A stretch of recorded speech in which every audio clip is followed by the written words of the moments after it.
¿Sabe? El día de ayer estuvimos allá en la Ciudad de México, estuvimos a visitar a ese pequeño grupo que se quedó allá en Colonia Golondrinas, que ya tenía un año cumplido que no les veíamos, todo el tiempo de la pandemia, solo por teléfono, la reinstalación de ese grupo bajo la dirección de otro hermano y su esposa. Y estuvimos trabajando con ellos mediante el teléfono, mediante indicaciones con el hermano que se va a quedar al frente, y poco a poco pudimos mirar la gracia de Dios, ¿verdad? El día de ayer habíamos convocado a un pequeño grupo de 20 personas y tuvimos casi el doble de personas. Nos prestaron una terraza, una azotea, y se puso full. Se puso hasta el tope y bueno, miramos prodigios, miramos milagros otra vez y la gracia del Señor trabajando fuertemente. Ahora el hermano y la hermana nos van a quedar al frente, pero apenas el día de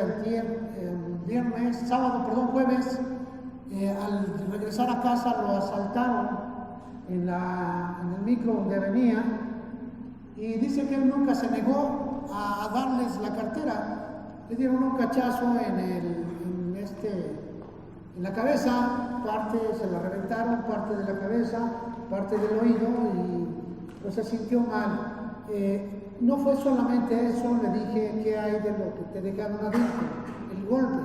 El enemigo no se hizo tardo para empezar a hacer ese trabajo, ese miedo, ese terror, ¿verdad? De lo que le esperaba. Golondrinas es una colonia bastante difícil, sin embargo estamos mirando que se está levantando la obra. Creemos que los hermanos van a estar firmes, creemos que los hermanos van a dar mucho, creemos que los hermanos van a estar firmes, y sabe, hermano, creo que va a haber bendiciones, muchas bendiciones, gracias a Dios, ¿verdad? Así que, hermano, quiero recordarles que en unos días estaremos tomando la cena del Señor, la Pascua verdadera, la Pascua que sí es verdad. La otra Pascua fue un ensayo para enseñarnos a todo el resto del mundo lo que iba a suceder. Pero muchos de nosotros nos hemos olvidado de lo que representa la Pascua. Y bueno, hermano, quiero que me acompañe a Lucas capítulo 22 y vamos a empezar a hacerle este recuerdo, esta enseñanza, y yo creo que usted, hermano, va a tomar decisiones. La Pascua ha traído un parteaguas en la vida. La Pascua o la Cena del Señor ha traído un antes y un después de nuestra vida. Muchos de nosotros llegamos cansados a ese tiempo, llegamos fastidiados, enfermos, débiles, y cuando se da esa cena, nosotros empezamos a sentir ese cambio de vida. ¿Y sabe por qué? Porque el Señor especifica, dice que lo hagamos hasta que el Señor venga. Ahora pues yo quiero hablarles acerca de ello. Dice Lucas capítulo 22, y Jesús empieza a hablar en el versículo 15 diciendo: ¿cuándo he deseado comer con vosotros esta Pascua antes que padezca? Era la última Pascua, la última cena. Cuando era la hora, se sentó a la mesa y con él los apóstoles, y les dijo: ¿cuánto he deseado comer con vosotros esta Pascua antes que padezca? Porque les digo que no la comeré más hasta que se cumpla en el reino de Dios. Es decir, eso era un ensayo de lo que iba a venir después. Y dice la Escritura: y habiendo tomado la copa, dio gracias y dijo: tomad esto y repártanlo entre vosotros. Fíjate, dice que va a ser una cuestión entre nosotros, la iglesia, los discípulos, vamos a tener que compartir esto. Porque les digo que no beberé más del fruto de la vid hasta que el reino de Dios venga. Y tomó el pan y dio gracias y lo partió y les dio diciendo: esto es mi cuerpo, que por vosotros es dado. hagan esto en memoria de mí. De igual manera, después que hubo cenado, tomó la copa, diciendo: esta copa es el nuevo pacto en mi sangre, que por vosotros se derrama. Y aquí empieza a darte esa idea de que algo nuevo está ocurriendo. La Pascua Vieja, el recuerdo, ya que es un memorial, se habla de un rito, se habla de una ceremonia, se habla de un recuerdo. El Señor Jesús se había reunido con los 12, sus discípulos, y ahí se encontraba todavía Judas el Iscariote, el traidor. Estaba con ellos y empezó a decirles, tomen esto, tomando la copa, dice, tomen esto y repártanlo entre ustedes. Ellos empezaron a repartir la copa, sin siquiera darse cuenta que no estaban repartiendo solamente un poco de vino, se estaban preparando para lo que iba a decir Jesús. Y empieza a decirles: hoy es la última ocasión que estoy con ustedes físicamente, porque van a haber cambios, ¿verdad? La Pascua anterior se había cumplido. ¿Cuál Pascua? La Pascua que había sido establecida a través de Moisés, una Pascua que traía cambios y una Pascua que se sentaban y empezaban a recordar, un memorial.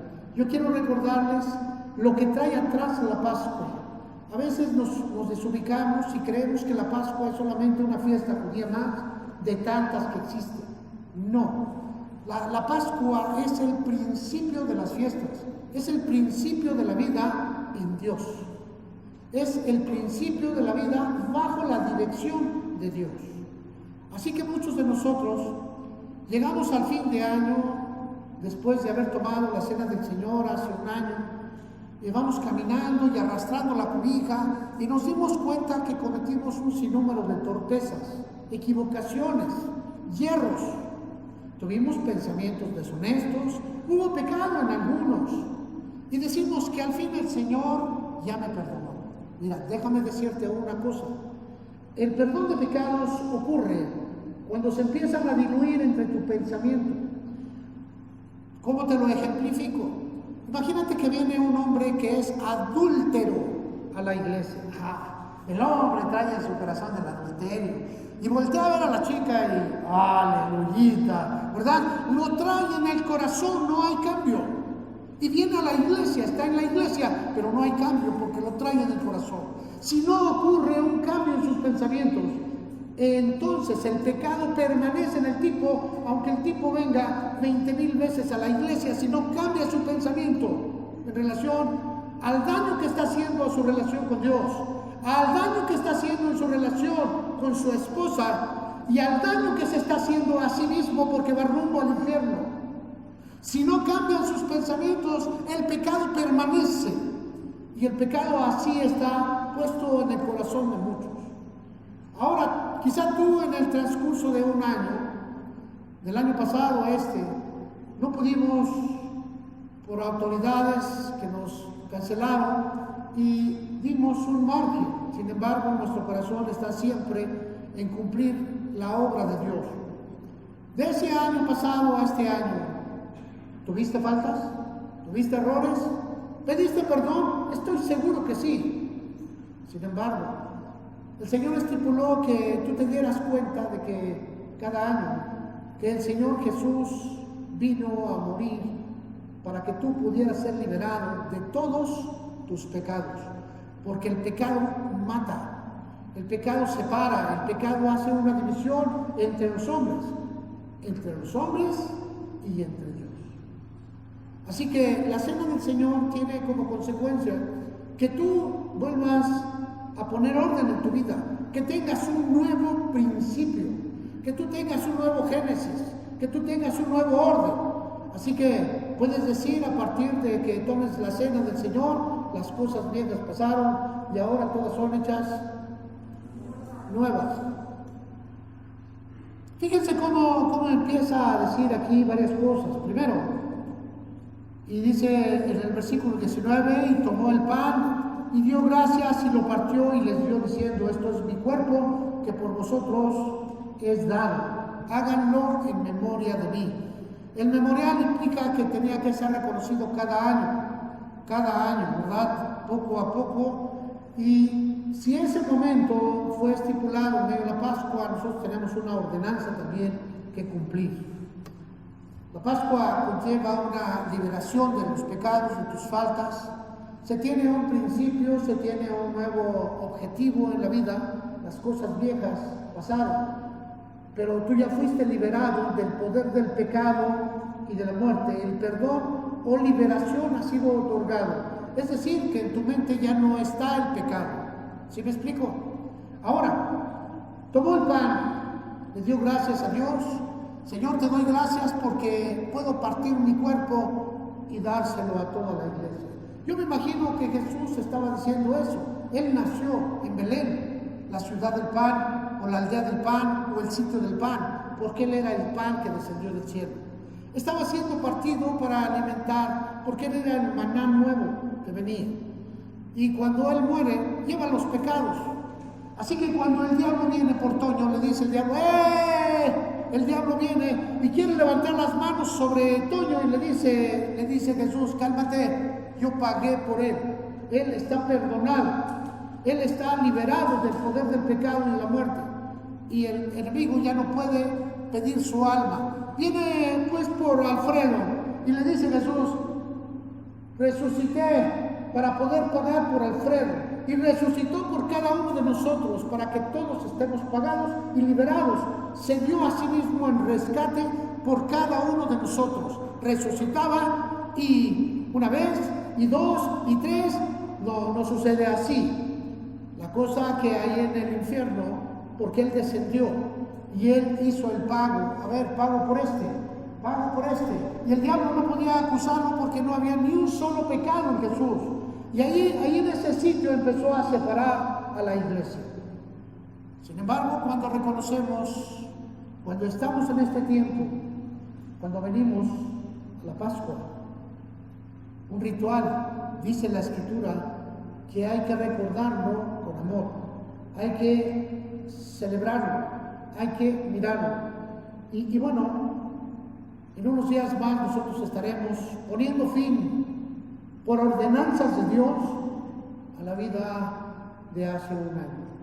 Nosotros vamos a ir renovándonos cada año como las águilas. Y el renuevo es precisamente la Santa Cena o la Cena del Señor. Ese es tu renuevo. Cada año tú te renuevas. Las cosas viejas se deshagan, las cosas viejas se quedan y tú tienes un principio nuevo.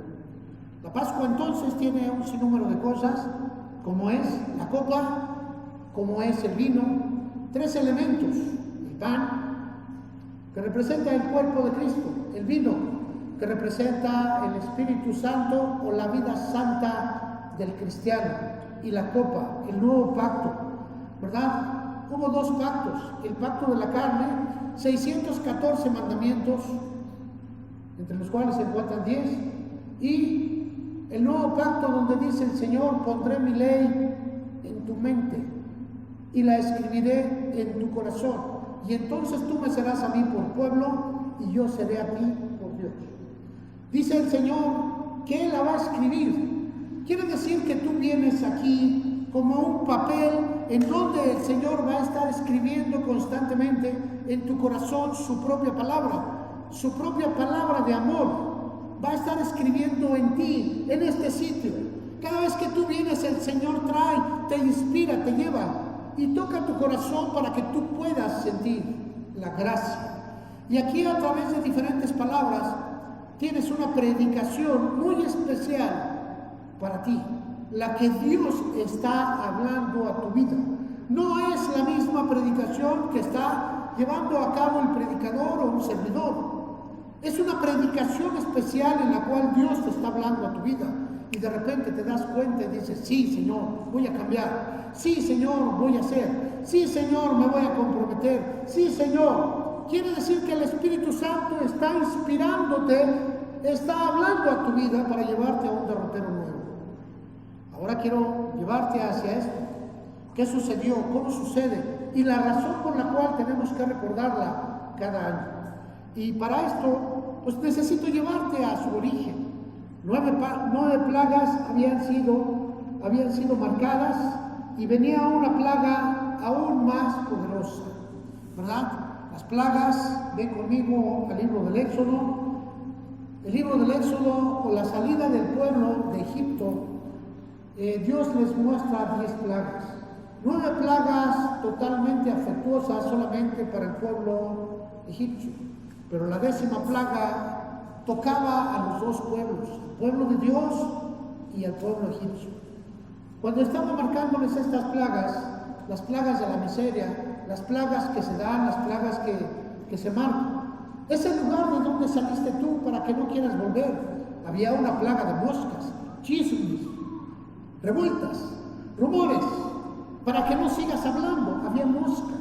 Había también ranas, anfibios que se metieron a las casas, hicieron insoportable el hedor, porque huelen mal. El olor, la contaminación de los malos olores, la convivencia con personas nocivas. Cuando tú convives con personas que no son gratas y te está dañando su amistad. También miramos cómo el agua se convirtió en sangre. Cuando la religión dirige tu vida, cuando no puedes ni siquiera salir a la esquina sin haber pedido permiso, cuando la religión se vuelve tóxica y te está ahorcando, cuando la religión se vuelve mala. Y esto lo podemos mirar a través de muchas circunstancias. Las plagas habían sucedido una tras otra.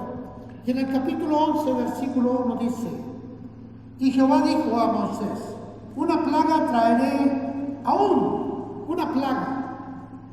Una plaga es aquello que va a caer sobre muchas cosas. Nosotros conocemos plagas como enfermedades, como pandemias. Hoy estamos viviendo una plaga. Pero ha habido plagas de insectos, plagas de pulgas, plagas de piojos, plagas de qué sé yo. Hace años, fuimos a una casa de visita y yo no sé si todavía se acostumbre. Yo tengo muy marcado eso, estaba muy pequeño, iba con mi madre y en el patio del frente de la casa estaba una mujer y tenía el pelo largo y tenía puesta entre sus piernas un pedazo de manta en color blanco y se metía en su cabello un escarmenador, un peine de puntas muy pegadas y empezaba a arrastrar una cantidad de piojos que caían en la manta, uno tras otro. Y yo miraba como un niño, miraba que le tronaban con las uñas, los mataban y pues me daba, yo también quería hacerlo, yo también quiero apachurrarles la panza, les decía a mi mamá, y decía, no hijo, porque esos brincan y se pegan los huevecillos, decía mi mamá. Y la señora metía el escarmenador en su cabeza y lo arrastraba y salía en cada arrastra unos 10 a 15 piojos de diferentes tamaños, pequeños, grandes. Y después salió la hija, que es con la que iba a hablar con mi mamá, y le dijo, es que tenemos plaga en la casa. Y la plaga que había ahí era piojos. ¿No le da comezón? Había piojos en su casa. Y ¿saben? Se le salían en la ropa. Y bueno, el médico les había dicho, lo que ustedes necesitan es limpiezas profundas. No estaban muy acostumbrados al baño, no estaban muy acostumbrados a la limpieza, no estaban muy acostumbrados a diferentes cosas como es la higiene. La higiene hace que las plagas vengan. Hay plagas diferentes, en los pies hay hongos y también en el cuerpo el sudor crea un tipo de bacterias y bueno, en la cabeza el piojillo y ¿qué más les puedo decir? Bueno, el Señor dice, les voy a traer una plaga que ustedes no van a poder controlar. Estaba hablando de plagas, y plagas era que algo que cae, que tú no necesitas traerlo a ti, ni que va a venir a ti, ni que te lo vas a encontrar, va a caer sobre toda esa región. La plaga a la cual se refería el Señor, una plaga más, era la muerte de los primogénitos. Una plaga que mata. Yo podría decirte que una de las plagas que mata a las personas es el pecado, ¿verdad? Imagínate que tú vas caminando con el amigo de tu vida, una personita muy grata, convives con él, con ella, pero algo te hace enojar y le dices, ya no te soporto, eres mala, eres malo, no sé cómo le diga. Y se atreve a decirle algo que va a marcar esa unión. Le dice, eres una idiota. Una palabra que ofende, una palabra que hace daño. Y la otra persona da un paso a un lado, hay muerte, hubo separación, hubo pecado, hubo una ofensa. Y aunque la otra persona le dijo, no, pasó un día y dos, después fue a verla y le dice, ay, te suplico me perdones, la ofensa está plantada, ¿qué se va a hacer? La otra personita le dice, no te preocupes, todo está bien, pero la ofensa está separándonos, las cosas ya no van a ser igual. ¿No te has dado cuenta cómo tu vida espiritual a veces cae? A veces se va hasta el piso, porque tienes una ofensa que alguien te hizo o una ofensa que tú hiciste y que te está separando de una persona. Pero la ofensa que te separa de Dios es precisamente que conociendo a Dios no le has estimado en su gloria. Cada año nosotros nos acercamos y el Señor quería que tú recordaras eso. La plaga que separa, la plaga mata. La muerte de los primogénitos, los israelitas. Éxodo 11:7, veamos, dice, pero contra todos los hijos de Israel, desde el hombre hasta la bestia, ni un perro moverá su lengua, para que sepas que Jehová hace diferencia. Va a haber una diferencia. Hoy esta plaga va a marcar una diferencia entre el que ama a Dios, entre el que se cuida, el que tiene responsabilidad de su hermano. No me importa lo que suceda conmigo porque estoy en Dios, pero me importa lo que suceda con mi hermano. Y voy a cuidarme por mi hermano. ¿Sabes? Hoy anda un grupo de personas diciendo que tenemos miedo porque no estamos en Dios. Error, le dije a una persona de ellas. ¿Qué haces cuando te duele tu diente? ¿Qué haces cuando se te ha pudrido tu muela? ¿Te pones a orar para que Dios venga a liberarte de la caries? ¿A que Dios enderece tus dientes? ¿A que Dios ponga orden en tu cuerpo? Le digo, no, ¿verdad? Vas al médico. Entonces, ¿de dónde me sacas ahora esto? Y hoy tenemos un grupo que está diciendo que es por la falta de fe que muchas personas están siendo infectadas. Error. Porque estoy viendo pastores que murieron, pastores que dieron su vida y levantaron iglesias. Y la persona que se atreve a decir todo esto ni siquiera tiene una iglesia. Entonces tú necesitas estar observando, necesitas estar viendo quién te lo dice y por qué te lo dice.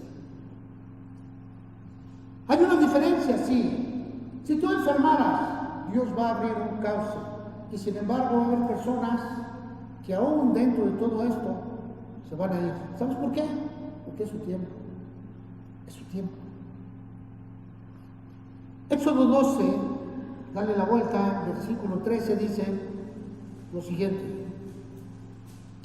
La sangre les será por señal en las casas donde ustedes estén. Veré la sangre y pasaré de ustedes y no habrá en ustedes plaga de mortandad cuando sea herido el mundo, la tierra de Egipto. La sangre entonces va a ser algo especial que te va a defender. Sin embargo, hoy miramos que muchos de nosotros nos encerramos con el miedo a la enfermedad y no con el miedo a haberle fallado a Dios. Algunos de nosotros ni nos cuidábamos porque decíamos, no, a mí no me sucede. Hoy he mirado a personas, hoy que estuve allá en el barrio, personas que no son cristianas, que andan con una botella en la mano, golpeando a las personas, asaltando y todo esto. ¿Y qué crees? ¿No se enfermaron? ¿Será que son mejores que nosotros?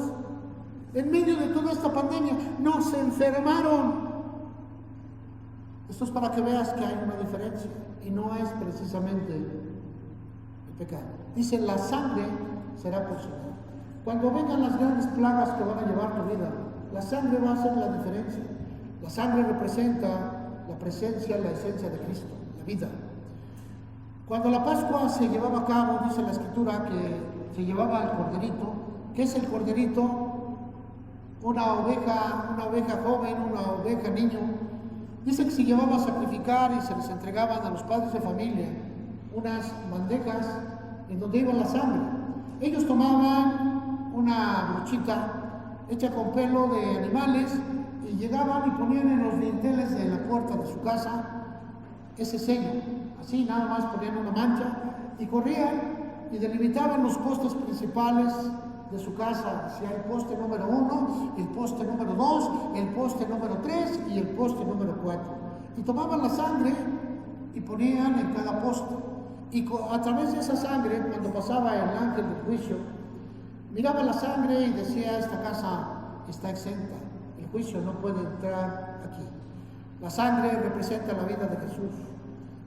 Mucha gente estuvo sirviendo a Jesús durante ese tiempo y no enfermó. Sin embargo, no quiero abarcarme solamente en la pandemia, quiero abarcarme en las cosas de Dios. ¿Por qué? Porque hubo personas que murieron. No me refiero a que estén muertas físicamente, me refiero a que ya no van a regresar a la iglesia. Se conformaron a un mundo que va a pagar por sus pecados y que va a tener que enfrentarse al gran juicio de Dios. Así es, yo te estoy hablando de la eternidad, pero traigo como ejemplo lo que estamos viviendo hoy. Estamos viviendo una pandemia y esa pandemia es tan solo un pequeño ejemplo de la última plaga. Sigamos pues.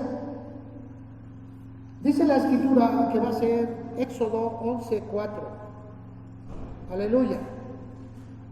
Éxodo 11:4. Y dice así. Gloria al Señor. Gloria, sí. Y dice, dijo pues Moisés, Jehová ha dicho así, a la medianoche yo saldré por el medio de Egipto. La medianoche representa la culminación de la noche y el principio de un nuevo día. Así que entendemos que esa Pascua marcaba la medianoche también para muchos de nosotros y la manera en cómo vamos a estar llevando. La medianoche representa la culminación. Hoy nosotros necesitamos saber que falta segundos para la medianoche y el inicio de un nuevo día. Un nuevo día que va a traer la gracia, el amor, la misericordia de Dios, pero al mismo tiempo va a traer un juicio. Yo quiero recordarte algo muy especial que tú has predicado muchísimas veces. San Juan capítulo 3, versículo 16, dice, porque de tal manera amó Dios al mundo, que ha dado a su Hijo unigénito, podrías decir, su vida y su muerte, para que todo aquel que en Él cree no se pierda, mas tenga la vida eterna. Y hasta aquí está perfecto, cae sobre todos. Nos sentimos bien, yo creo. Dice lo mismo el que es testigo, el que es adventista, el que es católico romano, el que tiene una mezcolanza, que es un samaritano. Y luego nos olvidamos que el versículo 17 dice lo siguiente, porque no envió Dios a su Hijo al mundo para condenar al mundo, sino para que el mundo sea salvo por Él. Y nos dice que tiene un propósito, la venida del Señor, que es la salvación de la humanidad, siempre y cuando quiera creer. Pero creer implica un compromiso con lo que sabes. Creer no es solamente decir, es que sí creo, no. Creer es decir, estoy dispuesto a obedecer. Y dice la Escritura, el que en Él cree no es condenado, pero el que no cree ya ha sido condenado, porque no ha creído en el nombre del unigénito Hijo de Dios. Aquí vemos la diferencia entre el creer y no creer. ¿Tú crees que esta es una casa en donde dedicamos a Dios? Vas a decir que sí, pero muchos de ustedes no han comprometido su vida, no han comprometido su existencia con Dios. Quiere decir que no han creído a plenitud. Quiero recordarte que en aquel tiempo la persona que decidía creer ponía en riesgo su propia vida. Y ahí es donde Jesús le estaba diciendo, el que esté dispuesto a perder su vida, podrá salvarla. Él está hablando de lo eterno, no está hablando de lo efímero, no está hablando de lo temporal, está hablando de lo eterno. Igual muchos de nosotros no vamos a morir, no nos vamos a encontrar un tipo allá afuera con una metralla que nos va a hacer pedazos. No, de ninguna manera, ya se pagó ese precio. Pero dice el Señor que si no estás dispuesto a poner tu vida a los pies del Señor, entonces no estás dispuesto a darle nada, ¿verdad? Podrás venir a la iglesia porque quiero que cambie mi suegra. Ya no la aguanto, Señor, por favor cámbiala o llévatela, ¿verdad? Y ni siquiera eres capaz de decirle algo porque le tienes miedo. Tú solamente vienes a la iglesia porque comiste pan y te saciaste. O vienes quizá porque te está yendo mal en tu trabajo y ya tu jefe te dijo, o sabes, me trabajas una hora más con el mismo pago o te me vas patitas a la calle. Y entonces tú te sientes apenado y estás aquí en la iglesia, Señor, cambia a mi patrón. ¿Sabes? Estás pensando en tu interés humano. Busca primeramente el reino de Dios y su justicia y entonces vendrán las añadiduras. Tu búsqueda tiene que ser en primer lugar la vida del Señor. Cuando estamos tomando la Pascua, viene todo eso, reconocer la grandeza del Señor nuestro Dios. Éxodo 12:12. Y sigo viendo. Y dice la Escritura, porque yo pasaré aquella noche por la tierra de Egipto, heriré a todo primogénito en la tierra de Egipto, así de los hombres como de las bestias, y ejecutaré mis juicios en todos los dioses de Egipto. Esa palabra dioses de Egipto a mí me sacudió un poquito hasta que miré que el hombre tiene la esencia de Dios desde su creación. Y el Salmo dice, yo dije, dioses sois, pero como hombres morirán. ¿Por qué? Porque los atributos de Dios fueron entregados a la humanidad. El hombre, hecho a imagen y semejanza de Dios, va a morir como un hombre, ajeno a la deidad. Y dice que va a haber juicios en todos los que no se han sometido al orden de Dios y no han perdido su esencia, que se sienten dioses.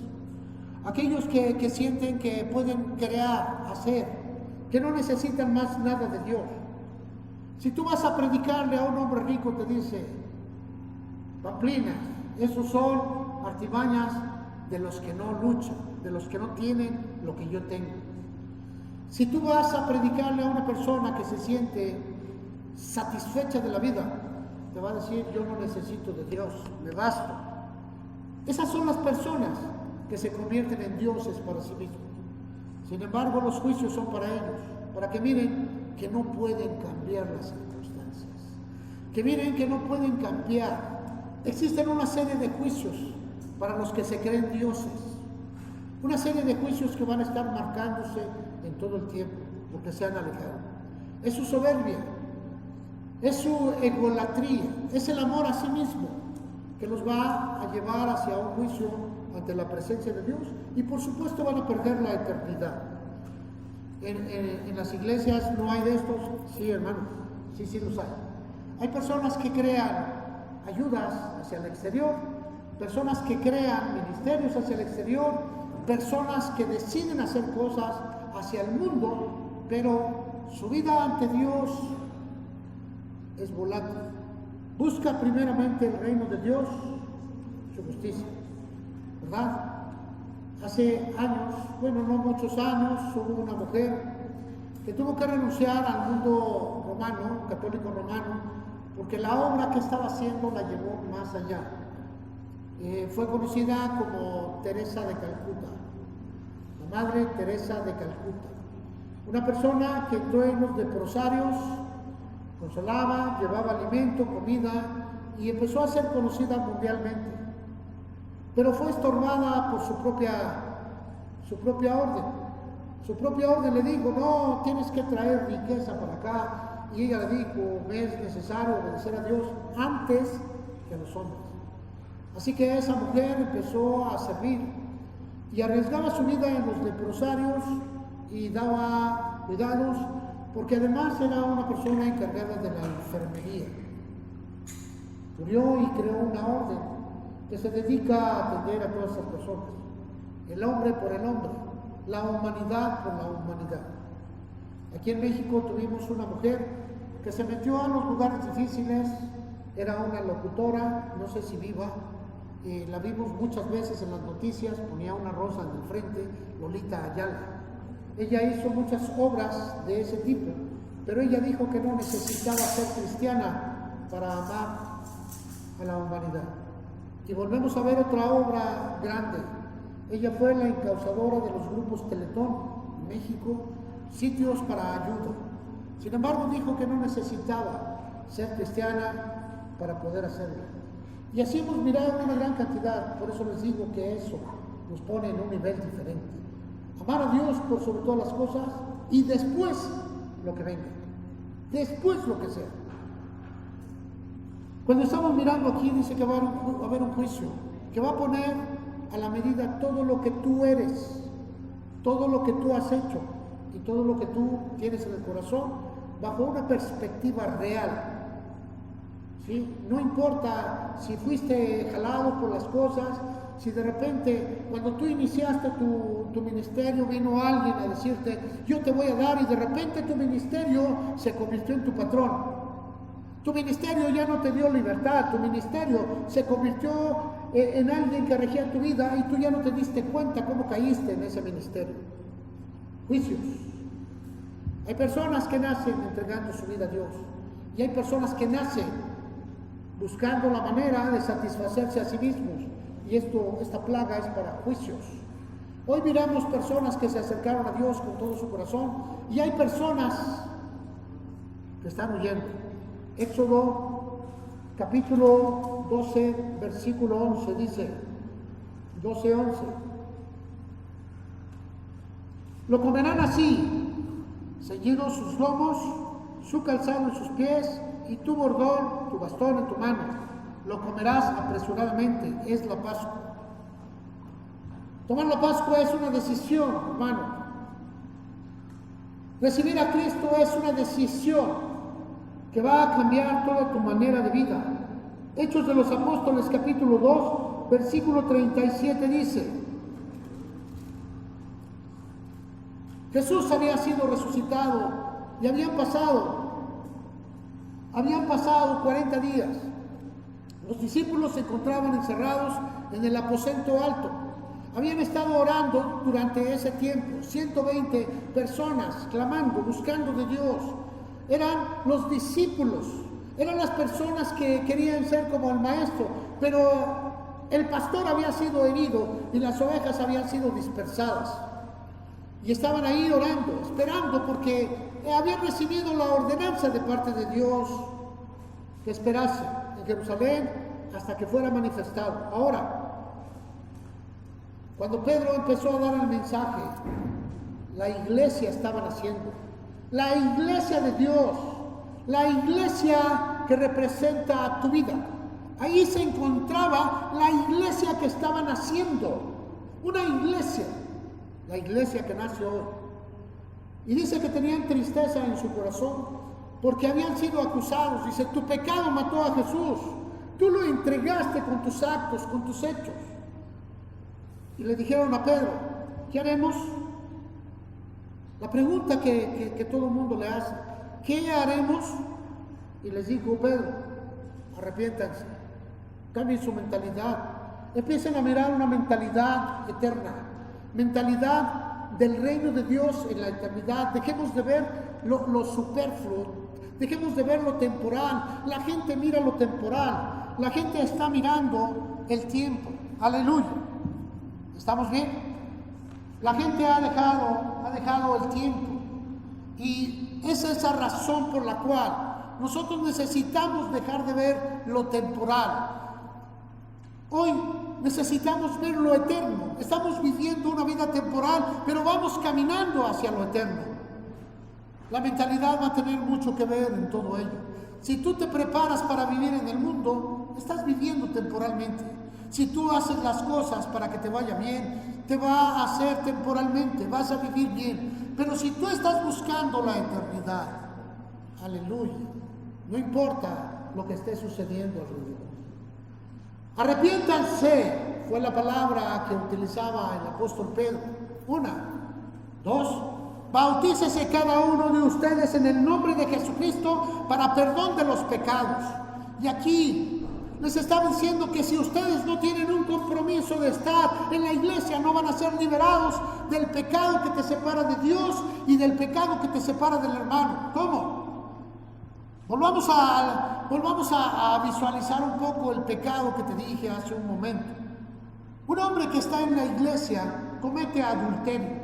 Es un hombre que en cuanto mira a la chamaca, que mira a la chica, y hago alusión a un hombre, puede ser al revés, ¿verdad? Mira el hombre a la chamaca y todo el tiempo está como aleluyita, ¿verdad? Como que se siente como gallo en corral y hace los pies para atrás, pero está en la iglesia, pero no se detiene porque el pecado lo tiene separado de Dios.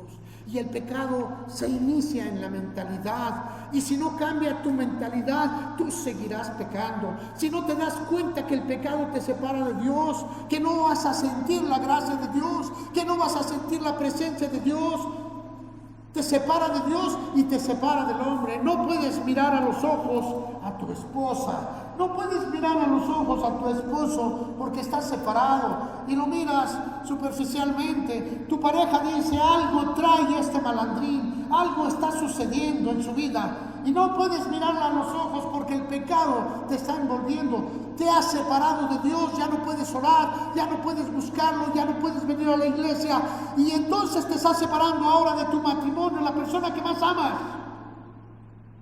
Y viene lo último: te estás separando a ti de lo espiritual y lo almático. Estás perdiendo la vista de lo espiritual para convertirte en una persona de sensaciones, de emociones, corporalmente hablando. Y no te das cuenta que te convertiste en un despojo del diablo. El pecado mata. Pero cuando Dios te perdona el pecado, no es que es ahorita. El Señor tiene la capacidad de decirle a una persona: tus pecados te son perdonados. ¿Y sabes por qué? Porque hay arrepentimiento. ¿Por qué? Porque hay una búsqueda de Dios. Por eso el Señor perdona los pecados a ciertas personas inmediatamente. Pero aquí miramos que no. Dice: bautízate para que sean perdonados tus pecados. No estaba hablando del bautismo de agua. Estaba hablando de que en Jesucristo hay perdón de pecados. Estaba hablando que en Jesucristo hay vida eterna. Estaba hablando que en Jesucristo hay oportunidad. Estaba hablando que en Jesucristo hay una esperanza de vida. Y te digo a ti, hermano, cada año que estamos celebrando la cena del Señor, la muerte del Cordero, estamos proclamando ese mensaje: arrepiéntete en Jesucristo, bautízate, sumérgete en Jesucristo, porque Él va a poner sus pensamientos en tus pensamientos y tú vas a cambiar y tú vas a ser diferente. Tú mirarás el respeto que le tienes a Dios. Y cuando tú puedas respetar a Dios, vas a poder respetar a la gente que te rodea. Vas a respetar a tu esposa. Es la mujer de tu pacto. Es a quien tú elegiste. Es el compañero. Y pusieron a Dios por testigos para unirse.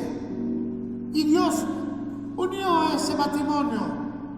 Y sabes, ahora puedes levantar tus ojos y mirar a los ojos a tu esposa, a tu esposo. ¿Y sabes por qué, hermano? A eso se le llama perdón. Que no hay vestigios del pecado. El pecado ha quedado desarraigado. Nunca más volverá a mi vida. Nunca más. Porque entiendo que el pecado me separa de Dios. Yo no quiero, Señor, no quites de mí tu Santo Espíritu, dijo David cuando había cometido pecado. Y él sentía que se estaba desgarrando por dentro. Y él entendió. Estuvo en ayuno buscando a Dios, pidiéndole perdón por la fajeza que había cometido. cuando terminó, cuando sintió la liberación, él miró la muerte de su hijo, la muerte del producto del pecado, miró cómo se murió. Y él, entristecido, dijo: yo desgracié la vida de esta mujer y no la puedo echar a la calle, y la tomó por esposa. Y sabes, hermano, cosas terribles. Bautícese cada uno de ustedes. No puedes venir a Cristo sin compromiso. No puedes estar con Cristo totalmente ajeno. No puedes venir porque quieres que te vaya bien. No puedes venir. Sumérgete en Jesucristo para que cambie tu mentalidad. Y dice que cuando tú lo hagas, recibirás el don del Espíritu Santo, que es la vida eterna. Entonces, estarás aquí viviendo la eternidad. ¿O no? ¿Sí? ¿Empezarás a vivir la eternidad? Sí. Sí. Porque ahora tu vida ya no está en lo superfluo, en lo temporal. Ahora tu vida está en la eternidad. Sigues viviendo físicamente, pero ya tu vida espiritual está en la eternidad. Ya no importa lo que suceda aquí. Para mí el vivir es Cristo, el morir es ganancia. Entonces sí lo es, porque has entrado a la dimensión de gloria, a la dimensión de Dios. ¿Y sabes en qué momento inició? Cuando ellos entendieron. Dice en el versículo 41: así que los que recibieron su palabra fueron bautizados. ¿Cómo fueron bautizados? Ya sé, se pusieron los apóstoles, los 120 individuos, a bautizar a 3,000 personas en agua. Nos llevaron al río. No, ¿sabes? El bautismo del Hijo se lleva a cabo en el corazón y es una decisión inquebrantable. Es una decisión que va a partir de este momento, que le dice: Señor, llueve o truene, no importa lo que suceda en el mundo, te voy a seguir. He entregado mi vida a ti, te voy a servir, Señor. Solo guíame, toma mi existencia en tus manos y levántame, Señor. Y quizás tú no lo has hecho, y quizás si lo hiciste, te diste cuenta que quebrantaste la unidad con Dios, quebrantaste la unidad con tu hermano, escuchando chismes, escuchando rumores, llenándote de amargura, llenándote de circunstancias. Sin embargo, la cena del Señor te dice: ¿quieres un nuevo principio? Es este. Quiero decirte a ti, amado hermano, que estás allá atrás de las cámaras, allá que me miras en tu casa, que me miras a través del internet, a través de esta línea. Quiero decirte que hoy es un día especial porque es la oportunidad para que tú recibas la eternidad. No te estoy hablando de que te va a ir mejor en la vida. Esas van a ser añadiduras. Te estoy hablando de lo eterno. Hoy tu alma puede ser salva para siempre si tan solo tomas una decisión. Ahí donde estás te puedes poner de pie y decirle: Señor Jesús, yo quiero la eternidad. Ahí donde te encuentras, no necesitas más nada. Ponte de pie ahí donde estás y dile: Señor Jesús, yo quiero salir al encuentro de la eternidad. Me arrepiento de haber vivido una vida miserable sin Dios. Pero hoy, Señor, te buscaré con todo mi corazón y tú pondrás tu palabra en mi mente y en mi corazón, porque es el nuevo pacto. Tú lo harás, Señor. Yo vendré a la iglesia y levantaré mis manos y tú tomarás tu palabra y la pondrás en mi mente y la bajarás a mi corazón y entenderé que eres tú dirigiendo mi vida. ¿Puedes hacerlo? Ponte de pie. Y quisiera que todos nosotros hoy pudiéramos hacerlo. Yo sé que tú no necesitas hacerlo. Sin embargo, para ayudarle a aquellas personitas que están atrás de la cámara, que están a muchos kilómetros de aquí, pero que están enlazados con nosotros, que ellos lo han pedido muchas veces y no han sabido cómo. Hoy podemos decirles: quiero que inclines tu rostro un momentito y le digas: Padre de la eternidad, Padre de todos los espíritus, Padre eterno, hoy te pido que perdones mis pecados llevándome a Jesús. A ti te digo: Jesús, Hijo de Dios, recíbeme en tu corazón. Las palabras que tú has hablado hoy las recibo, las meto en lo más profundo de mi corazón y doy inicio a una nueva vida. Me arrepiento de haber vivido sin ti y te ruego ahora que tú dirijas mi vida hasta el fin de la misma. Padre, doy gracias por el sacrificio de Jesucristo allá en la cruz y te ruego que esa sangre que vertió en la cruz sea la vida a mi favor. Padre, te doy gracias por todo ello en el nombre de Jesús. Amén. Quiero que tú le des un aplauso fuerte al Señor.